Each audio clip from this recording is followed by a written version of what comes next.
राजस्थान की कोटा लोकसभा सीट में जिले की 6 और पड़ोसी जिले बूंदी के 2 विधानसभा इलाके आते हैं। बीजेपी का गढ़ रही इस सीट पर मौजूदा सांसद और लोकसभा अध्यक्ष ओम बिरला 2014 से काबिज है। बीजेपी ने इस सीट पर बिरला को फिर से उम्मीदवार बनाया है, जबकि कांग्रेस ने बीजेपी के बागी नेता और कोटा उत्तर के पूर्व विधायक प्रहलाद गुंजल को यहां से मैदान में उतारा है। राजस्थान की पूर्व मुख्यमंत्री वसुंधरा राजे के करीबी सहयोगी माने जाने वाले गुंजल ने मार्च में पार्टी बदल कांग्रेस का दामन थाम लिया था। मेरे जैसे करैक्टर से लोग प्यार करते हैं भाई। मैंने खुली किताब की तरह जीवन जिया है, लोगों का विश्वास बना रहे। क्या देते हैं कार्यकर्ताओं को? आज प्रहलाद गुंजल जा रहा है, सारा कांग्रेस और आम कार्यकर्ता रात के 3-3, 4-4 बजे तक जिंदाबाद मुर्दाबाद। भाड़े पे थोड़ी है, एक विश्वास, एक अच्छा आदमी आया है, हमको पार्लियामेंट में भेजना है। अब इस विश्वास के प्रति भी उत्तरदायी हम नहीं रहेंगे तो फिर डेमोक्रेसी में बचेगा ही क्या? ये चीजें बिरला जी वगैरह के जीवन में नहीं है। वो मजाक उड़ाते हैं लोगों के विश्वास का, और मैं लोगों के विश्वास के लिए जीता हूँ। बीजेपी उम्मीदवार ने कहा कि उनके कार्यकाल के दौरान यहां विकास के कई काम किए गए हैं। उन्होंने कोटा एयरपोर्ट के शुरू होने में हो रही देरी के लिए राज्य की पिछली कांग्रेस सरकार को जिम्मेदार ठहराया। हम सब मोदी जी के नेतृत्व में चुनाव लड़ रहे हैं। कोटा बूंदी के जहाँ तक विकास की बात है, कोटा के बूंदी के विकास के जो बड़े प्रोजेक्ट्स हैं, चाहे यहाँ पर नेशनल हाईवे निकलना हो, चाहे यहाँ का पासपोर्ट ऑफिस हो, यहाँ का रेलवे स्टेशन हो, IIT हो, तमाम पीने का पानी हो, जो जो योजनाएं केंद्र की योजनाएं थी, उन सारी योजनाओं को कोटा में लाया है।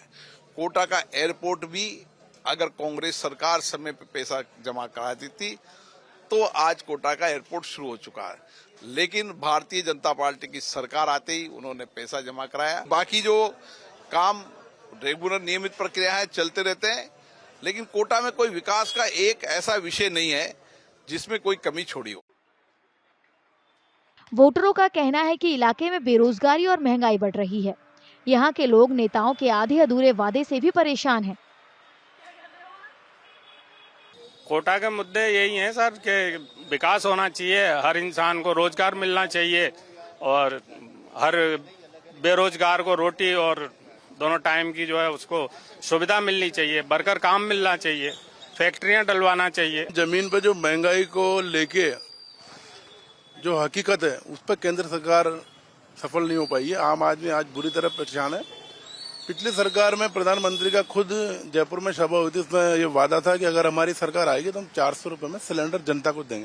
सरकार बैठ गई, काफी टाइम निकल गया, 4-6 महीने हो चुके हैं, लेकिन अभी तक जनता को कोई राहत नहीं मिली महंगाई के अंदर।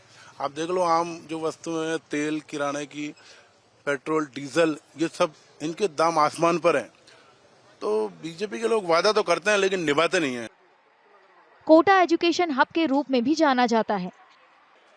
यहाँ के कोचिंग सेंटरों में दाखिला लेने के लिए देश भर से स्टूडेंट आते हैं, लेकिन पिछले कुछ समय से छात्रों की बढ़ती खुदकुशी से बच्चे और उनके माता-पिता चिंतित हैं। किसकी तैयारी कर रहे हैं? नीट की तैयारी कर रहे हैं। कब से कर रहे हैं? अभी नर्चर बैच में एनरोल हुआ 5 अप्रैल को। और कहाँ से है? अमरावती, महाराष्ट्र। मैं यहाँ से बहुत पहले से सुनते आई हूँ कि कोटा इसके लिए बहुत फेमस है, इसलिए मैं सोच रही थी कि मैं भी बहुत दिन से सोच रही थी कि मेरी भी बेटी आएगी यहाँ से करेगी कुछ। बहुत दिन से नाम सुनी थी तो मुझे बहुत अच्छा लग रहा था। आज मेरा उम्मीद यहाँ से पूरा हो रहा है। पहले तो मैंने बहुत खबर सुनी थी, लेकिन ऐसा देख करके नहीं लग रहा। वो तो बच्चा के पोजीशन पे लग रहा है, पेरेंट्स कैसे डील कर रहे हैं बच्चे को, कैसे नहीं कर रहे हैं। मैं ये कहूँगी पेरेंट्स बच्चे को कभी फोर्स नहीं करें कोई चीज के लिए। बच्चों पर पहली बात तो किसी भी प्रेशर से उनको ना लेकर आए, क्योंकि यहाँ पर संख्या की अधिकता ज्यादा है। तो बच्चे क्या जब देखते हैं कि हमसे बहुत ज्यादा बच्चे यहाँ कर रहे हैं तो वो माइंडली प्रेशर लेते हैं। डेडिकेशन होनी चाहिए बच्चों में कि मुझे तो ये अपना एम पूरा करना ही है, तब तो उनको उपलब्धि मिलेगी। अगर वो किसी भी प्रेशर से आते हैं तो एंड ऑफ द रिजल्ट कुछ नहीं मिलना। और बाकी तो ये है कि बच्चे ट्राई तो सभी करते हैं, मेहनत सभी करते हैं, फल मिलना ईश्वर के हाथ में भी होता है कुछ। बीजेपी की अगुवाई वाले एनडीए ने 2019 के लोकसभा चुनावों में राजस्थान की सभी 25 सीटें जीती थी। राजस्थान में 2024 के आम चुनाव 2 चरणों में होंगे।